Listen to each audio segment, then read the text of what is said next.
ലോക്സഭാ തെരഞ്ഞെടുപ്പിലെ വിജയത്തിന്റെ ക്രെഡിറ്റിനായി കോൺഗ്രസിൽ വലിയ പോര് മുറുകുകയാണ്. UDF വിജയത്തിന്റെ ക്രെഡിറ്റ് ഒറ്റയ്ക്ക് അടിച്ചെടുക്കാൻ വേണ്ടി PR വർക്കുമായി രംഗത്തെത്തിയിരിക്കുകയാണ് പ്രതിപക്ഷ നേതാവ് VD സതീശൻ. തൃക്കാക്കരയിലും അതോടൊപ്പം തന്നെ പുതുപ്പള്ളി ഉപതെരഞ്ഞെടുപ്പിലുമൊക്കെ അതിനോടൊക്കെ സമാനമായിട്ട് ഈ ലോക്സഭാ തെരഞ്ഞെടുപ്പിലും സതീശന്റെ തന്ത്രങ്ങളാണ് വിജയിച്ചത് എന്ന രീതിയിലുള്ള പ്രചരണം നടത്തുകയാണ്. നിർബൻ വിവരങ്ങളുമായി ചേരുന്നുണ്ട്. നിർബൻ, തൃക്കാക്കരയിലും പുതുപ്പള്ളിയിലും ഒരു തെരഞ്ഞെടുപ്പ് വിജയം സിറ്റിംഗ് സീറ്റുകളിലെ വിജയം തന്നെയായിരുന്നു. ആ സിറ്റിംഗ് സീറ്റുകളിലെ വിജയത്തിന് പിന്നാലെ അത് VD സതീശന്റെ കഴിവുകൊണ്ടുണ്ടായ വിജയമാണ് എന്ന് പറഞ്ഞുകൊണ്ട് വലിയ PR വർക്ക് നടത്തുന്നു. അതേ ക്രെഡിറ്റ് തന്നെ ഈ ഒരു തെരഞ്ഞെടുപ്പ് വിജയവും ത്തിന് പിന്നാലെ ഏറ്റെടുക്കാൻ വേണ്ടി ശ്രമിക്കുന്നതിന്റെ പിടിവലികളാണല്ലേ കോൺഗ്രസിൽ നടക്കുന്നത്? അഞ്ജന, അങ്ങനെ തന്നെ പറയേണ്ടി വരും. കാരണം തെരഞ്ഞെടുപ്പിന് മുമ്പ് തന്നെ VD സതീശൻ നേരത്തെ തന്നെ ഇത്തരത്തിലൊരു പ്രതികരണം നടത്തിയിരുന്നു. കാരണം M.O. ഹസൻ, അന്നത്തെ ആക്ടിംഗ് പ്രസിഡൻ്റായിരുന്ന M.O. ഹസൻ വാർത്താ സമ്മേളനം നടത്തുന്നതിനിടെ VD സതീശന് ഒപ്പമുണ്ടായിരുന്നു. അതിന് തെരഞ്ഞെടുപ്പിൽ തിരിച്ചടി നേരിട്ടാൽ അതനുസരിച്ച് പ്രതിപക്ഷ നേതാവ് പദവിയും KPCC അധ്യക്ഷ പദവിയും നേതൃത്വം ഒഴിയുമോ എന്ന ചോദ്യത്തിന് VD സതീശൻ മൈക്ക് പെട്ടെന്ന് പിടിച്ചു വാങ്ങിയാണ് അദ്ദേഹം പറയുന്നത്. ഈ തെരഞ്ഞെടുപ്പിൻ്റെ മുഴുവൻ ഉത്തരവാദിത്വവും എനിക്കാണ്.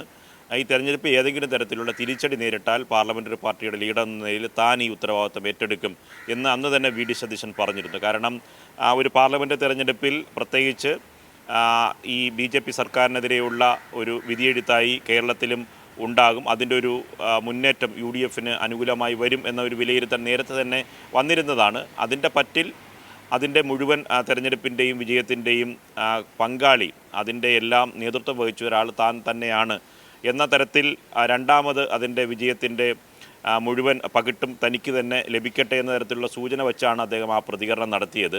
അത് തന്നെയാണ് ഇപ്പോൾ PR വർക്ക് വഴി ഇപ്പോൾ VD സതീശൻ്റെ അടുത്ത അനുയായികൾ വാട്സപ്പ് ഗ്രൂപ്പുകളിലും FB പോസ്റ്റുകളും വഴി അവർ പരമാവധി ഇത് ഷെയർ ചെയ്യുന്നുണ്ട്. ഒരു പോസ്റ്റ് VD സതീശൻ്റെ ഇലക്ഷൻ മാനേജ്മെൻറ്റ് അത് അനൗദ്യോഗികമായി അവരുടെ ഗ്രൂപ്പുകളിൽ നിന്ന് പ്രചരിക്കുന്നതാണ്. അതിൻ്റെ തുടക്കം തന്നെ ഇങ്ങനെയാണ്: തൃക്കാക്കര പുതുപ്പള്ളി ഉപതെരഞ്ഞെടുപ്പുകൾക്ക് പിന്നാലെ പാർലമെൻറ്റ് തെരഞ്ഞെടുപ്പിലും UDF തന്ത്രം മെനഞ്ഞതും മുൻനിരയിൽ നിന്ന് നയിച്ചതും UDF ചെയർമാനും പ്രതിപക്ഷ നേതാവുമായ VD സതീശൻ. മുന്നൊരുക്കം: കോൺഗ്രസിൻ്റെയും UDFൻ്റെയും പതിവ് രീതിയിൽ നിന്ന് വ്യത്യസ്തമായി മാസങ്ങൾക്ക് മുൻപേ മണ്ഡലങ്ങൾ കേന്ദ്രീകരിച്ച് പൊതു തെരഞ്ഞെടുപ്പിനുള്ള മുന്നൊരുക്കങ്ങൾ ആരംഭിച്ചു.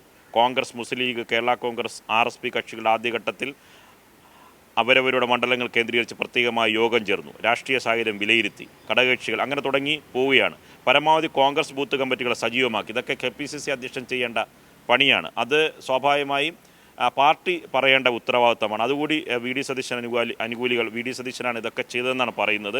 പരമാവധി കോൺഗ്രസ് ബൂത്ത് കമ്മിറ്റികളെ സജീവമാക്കി. DCC KPCC ഭാരവാഹികൾക്ക് ചുമതല നൽകി. എല്ലാ ജില്ലകളിലുമെത്തി ജില്ലാ കോൺഗ്രസ് കമ്മിറ്റിയുടെ അവലോകന യോഗത്തിൽ പ്രതിപക്ഷ നേതാവ് പങ്കെടുത്തു. താഴെത്തട്ടുള്ള പ്രവർത്തനങ്ങൾ ഏകോപിപ്പിക്കുന്നതിനായിരുന്നു ആദ്യ പരിഗണന.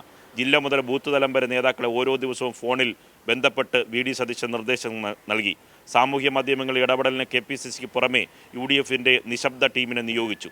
LDFൻ്റെ വ്യാജ പ്രചരണങ്ങളെ ചെറുക്കാനും ഏറ്റവും വേഗത്തിൽ മറുപടി നൽകാനും പ്രവർത്തിക്കാൻ UDF സൈബർ ടീമിനായി. സ്ഥാനാർത്ഥി പ്രഖ്യാപനം: ഷാഫി പറമ്പിലിനെ, ഇതാണ് ഏറ്റവും പ്രധാനപ്പെട്ട കാര്യം, ഷാഫി പറമ്പിലിനെ വടകരയിൽ അപ്രതീക്ഷിതമായി സ്ഥാനാർത്ഥിയാക്കാനുള്ള സർജിക്കൽ സ്ട്രൈക്ക് മലബാറിലെ എല്ലാ മണ്ഡലങ്ങളിലും UDFന് ഗുണം ചെയ്തു. അത് മലബാർ മേഖലയിലെ തെരഞ്ഞെടുപ്പ് ഫലത്തിലും പ്രതിഫലിച്ചു. വടകരയിൽ ഷാഫി പറമ്പിൽ എത്തിയത് UDF സ്ഥാനാർത്ഥി പട്ടികയിലാകെ പുതുമ സൃഷ്ടിച്ചു. മുതിർന്ന നേതാക്കളൊക്കെ എതിർപ്പ് മറികടന്ന് ഇത്തരമൊരു സർജിക്കൽ സ്ട്രൈക്കിന് ചുക്കാൻ പിടിച്ചതും പ്രതിപക്ഷ നേതാവാണ്. അതായത് ഇത്തരത്തിൽ മുരളീധരനെ വടകരയിൽ നിന്ന് മാറ്റുന്നതും ഷാഫിയെ അവിടെ കൊണ്ടുവരുന്നതും സ്ഥാനാർത്ഥി നിർണയത്തിലെ മാറ്റം വരുന്നതൊക്കെ മുതിർന്ന നേതാക്കളുടെ എതിർപ്പുണ്ടായിരുന്നു. പക്ഷേ അതിനെല്ലാം ചുക്കാൻ പിടിച്ചത് VD സതീശനായിരുന്നു എന്നതാണ്. ആ മുതിർന്ന തീരുമാനത്തിൽ ഷാഫി പറമ്പിൽ പോലും ആദ്യഘട്ടത്തിൽ പകച്ചു. നേമത്ത് BJP അക്കൗണ്ട് പൊട്ടിച്ചതിന് പകരമായി വടകരയിൽ K മുരളീധരനെതിരെ RSS വോട്ട് മറിക്കാനുള്ള സാഹചര്യമുണ്ടായിരുന്നു. അതുകൂടി മുന്നിൽ കണ്ടാണ് VD സതീശൻ K മുരളീധരനെ തൃശ്ശൂരിലേക്ക് മാറ്റിയത്. അങ്ങനെ ഈ തെരഞ്ഞെടുപ്പുമായി ബന്ധപ്പെട്ട 18 സീറ്റുകളിലും UDF വിജയിക്കുന്നതിനുള്ള തന്ത്രങ്ങൾ മുഴുവൻ മെനഞ്ഞത്, പാർട്ടിയെ സംഘടിപ്പിച്ചത്, യോഗം നടത്തിയത്, സൈബർ ടീമിനെയും സോഷ്യൽ മീഡിയയും സജീവമാക്കിയത്, അവസാനം സർജിക്കൽ സ്ട്രൈക്ക് എന്ന് അവർ പറയുന്ന ആ സ്ഥാനാർത്ഥി പ്രഖ്യാപനത്തിലെ മാറ്റം മാറി മുരളീധരനെ മാറ്റുകയും ഷാഫിയെ കൊണ്ടുവരിക എന്നൊക്കെ പറയുന്ന മുഴുവൻ മാറ്റങ്ങൾക്കും പിന്നിൽ പ്രവർത്തിച്ചതും മുഴുവൻ ചരട് വലിച്ചതും VD സതീശനാണ് എന്നതാണ് അവരുടെ സോഷ്യൽ മീഡിയ പേജുകൾ വഴി, വാട്സപ്പ് വഴി അവർ പ്രത്യേകം തയ്യാറാക്കിയ ഈ പത്രക്കുറിപ്പ് പോലെ, വാർത്ത പോലെ തയ്യാറാക്കിയ സന്ദേശങ്ങൾ പരസ്പരം പരമാവധി ഷെയർ ചെയ്യുന്നത്. അത് നിലവിൽ KPCC അധ്യക്ഷ പദവി വഹിക്കുന്ന കെ സുധാകരന് ഒരു തരത്തിലുള്ള പങ്കും ഇക്കാര്യത്തിലില്ല. അദ്ദേഹം കണ്ണൂരിലെ സ്ഥാനാർത്ഥിയായിരുന്നു. കാര്യങ്ങൾ മുഴുവൻ നിയന്ത്രിച്ചതും ഈ തെരഞ്ഞെടുപ്പ് മുഴുവൻ ഏകോപിപ്പിച്ചതും VD സതീശനാണ്. അതുകൊണ്ട് ഈ തെരഞ്ഞെടുപ്പിൻ്റെ വിജയം VD സതീശനാണ് എന്ന തരത്തിൽ UDF-ലെ മറ്റ് ഘടകകക്ഷികളെ കൂടി ബോധ്യപ്പെടുത്തുക എന്ന ലക്ഷ്യം കൂടി VD സതീശനുണ്ട്. കാരണം തെരഞ്ഞെടുപ്പിന് ശേഷം നേതൃമാറ്റം അടക്കം സംഘടനാ സംവിധാനങ്ങളുടെ പാളിച്ച കാരണം നേതൃത്വമാറ്റം അടക്കം മുതിർന്ന നേതാക്കളടക്കം ആവശ്യപ്പെടുന്ന സാഹചര്യത്തിലാണ് UDF-ന് 18 സീറ്റ് ലഭിക്കുന്നത്. സുധാകരൻ കണ്ണൂരിൽ വിജയിക്കുകയും ചെയ്തു. ഇന്ന് അദ്ദേഹം ഒരു മാധ്യമത്തിന് നൽകിയ പ്രതികരണത്തിൽ പറയുന്നത് താൻ KPCC അധ്യക്ഷ പദവിയിലും MP ആയി തുടരും. താൻ ഇത് പരിചയപ്പെട്ടു, കാരണം നേരത്തെ ഇത് തുടർന്നതാണ്. വലിയ മുന്നേറ്റമാണ് ഉണ്ടായത്. തൻ്റെ ഇനി കേന്ദ്രം പ്രവർത്തന മണ്ഡലം KPCC ആസ്ഥാനം ഇന്ദിരാഭവൻ തന്നെയായിരിക്കുമെന്ന് കെ സുധാകരനും പറഞ്ഞിട്ടുണ്ട്. പക്ഷേ ഈ വടംവലിക്കിടയിലാണ് എല്ലാ വിജയത്തിനും നേതൃത്വം നൽകിയതിൻ്റെ അവകാശവാദം VD സതീശൻ മാത്രം എടുത്തണിയുന്നത്. ഇത് പാർട്ടിക്കുള്ളിലും മുതിർന്ന നേതാക്കളുടെയും വലിയ തരത്തിലുള്ള അതിർത്തി ഉണ്ടാക്കിയിട്ടുണ്ട്. വരും ദിവസങ്ങളിൽ സ്വാഭാവികമായും ഇത്തരത്തിലുള്ള ചർച്ച നടക്കും.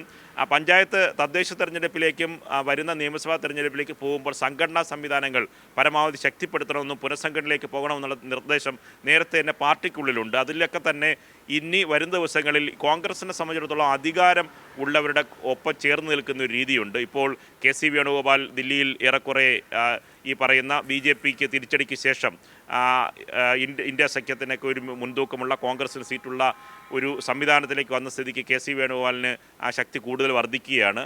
KCയും ഇവിടെ കേരളത്തിൽ VD സതീശനെ ഒന്നിച്ച് ചേരുന്ന ഒരു ചേരിയാണ് ഇപ്പോൾ ഔദ്യോഗിക വിഭാഗം. സ്വാഭാവികമായും ഇനി കെ സുധാകരൻ്റെ ശക്തി കുറയുകയും VD സതീശനിലേക്ക് കാര്യങ്ങൾ കേന്ദ്രീകരിക്കുകയും ചെയ്യും. അതിൻ്റെ ഒരു തുടക്കമാണ് വരും ദിവസങ്ങളിൽ സംഭവിക്കാൻ പോകുന്നത്. അതിൻ്റെ ഒരു സോഷ്യൽ മീഡിയ വഴിയുള്ള ഒരു വ്യാപകമായ ഒരു പ്രചരണമാണ് PR പ്രചരണമാണ് ഇപ്പോൾ നടന്നുകൊണ്ടിരിക്കുന്നത്. അഞ്ജന.